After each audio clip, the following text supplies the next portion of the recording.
Corona संकट और lockdown के बीच वित्त मंत्री निर्मला सीतारमण ने प्रधानमंत्री नरेंद्र मोदी की ओर से 20 लाख करोड़ रुपए के आर्थिक प्रोत्साहन पैकेज को तीसरा आयाम देते हुए कृषि के बुनियादी ढांचे के लिए 1 लाख करोड़ रुपए देने का ऐलान किया है।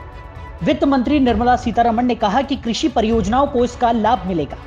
निर्मला सीतारमण की यह तीसरी प्रेस कॉन्फ्रेंस पूरी तरह से किसान केंद्रित थी। इस दौरान कृषि क्षेत्र के लिए 11 ऐलान किए गए। इनमें 8 फैसले कृषि और इंफ्रा से जुड़े थे, जबकि 3 फैसले गवर्नेंस और रिफॉर्म के थे। चलिए एक नजर डालते हैं वित्त मंत्री निर्मला सीतारमण की तीसरी प्रेस कॉन्फ्रेंस की बड़ी बातों पर। किसानों की निश्चित आय, जोखिम रहित खेती और गुणवत्ता की मानकीकरण के लिए एक कानून बनाया जाएगा। इसका फायदा यह होगा कि किसानों का उत्पीड़न रुकेगा और किसानों के जीवन में सुधार आएगा। एक केंद्रीय कानून आएगा जिससे किसान अपने उत्पाद को आकर्षक मूल्य पर दूसरे राज्यों में भी बेच सकेंगे। अभी वो सिर्फ लाइसेंसी को ही अपने उत्पाद बेच सकते हैं। अगर किसान अपने उत्पाद को किसी को भी बेच सकेंगे तो उन्हें मनचाही कीमत मिलेगी। वित्त मंत्री निर्मला सीतारमण ने कहा, आवश्यक वस्तु अधिनियम 1955 में लागू हुआ था। अब देश में प्रचुर उत्पादन होता है, हम निर्यात करते हैं, इसलिए इसमें बदलाव जरूरी है। अब अनाज, तिलहन, प्याज, आलू आदि को इससे मुक्त किया जाएगा। वित्त मंत्री ने कहा कि ऑपरेशन ग्रीन का विस्तार टमाटर, प्याज और आलू के अलावा बाकी सभी फल और सब्जियों के लिए भी किया जाएगा। वित्त मंत्री ने कहा कि मधुमक्खी पालन के लिए 500 करोड़ रुपए की सहायता दी जाएगी। इससे मधुमक्खी पालन के लिए आधारभूत संरचना का निर्माण किया जाएगा। इससे 2 लाख पालकों की आय बढ़ेगी। वित्त मंत्री ने कहा कि हर्बल पौधों के उत्पादन को बढ़ावा देने के लिए 4000 करोड़ रुपए दिए जाएंगे। इन पौधों की ग्लोबल डिमांड है।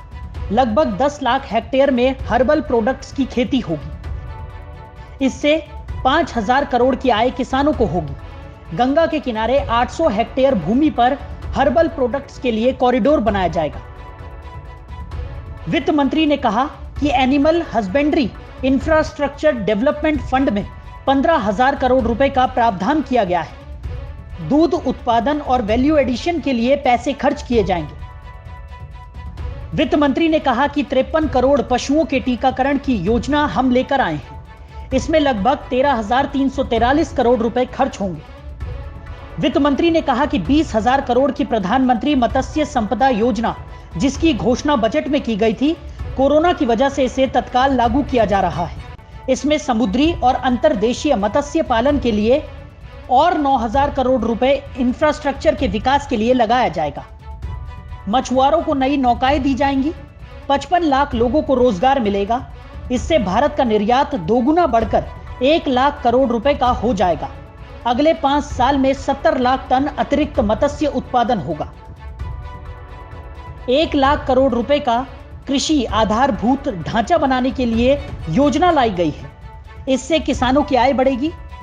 भारत न केवल अपनी मांग को पूरा कर सकेगा, बल्कि आने वाले समय में निर्यात के लिए भी मदद मिलेगी। एग्रीकल्चर कोऑपरेटिव सोसाइटी, कृषि स्टार्टअप आदि को इससे लाभ मिलेगा। वित्त मंत्री ने कहा कि माइक्रो फूड एंटरप्राइज के लिए 10,000 करोड़ की स्कीम लाई गई है। उदाहरण देते हुए निर्मला सीतारमण ने बताया कि बिहार में मखाना के क्लस्टर, केरल में रागी, कश्मीर में केसर, आंध्र प्रदेश में मिर्च, यूपी में आम से जुड़े क्लस्टर बनाए जा सकते हैं। इसका फायदा करीब 2 लाख माइक्रो फूड एंटरप्राइज को मिलेगा। वित्त मंत्री निर्मला सीतारमण के मुताबिक लॉकडाउन के दौरान पीएम किसान फंड में 18,700 करोड़ ट्रांसफर किए गए हैं। पीएम फसल बीमा योजना के तहत 6,400 करोड़ का क्लेम पेमेंट हुआ है। लॉकडाउन के दौरान 5,000 करोड़ की अतिरिक्त लिक्विडिटी का लाभ किसानों को हुआ है।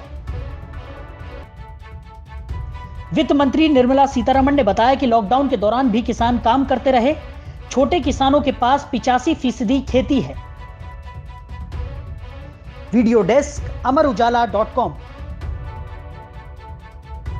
अगर आप ये वीडियो YouTube पर देख रहे हैं तो हमारे चैनल को सब्सक्राइब करें और बेल आइकन को दबाना ना भूलें। अगर आप Facebook पर ये वीडियो देख रहे हैं तो हमारे पेज को लाइक करें।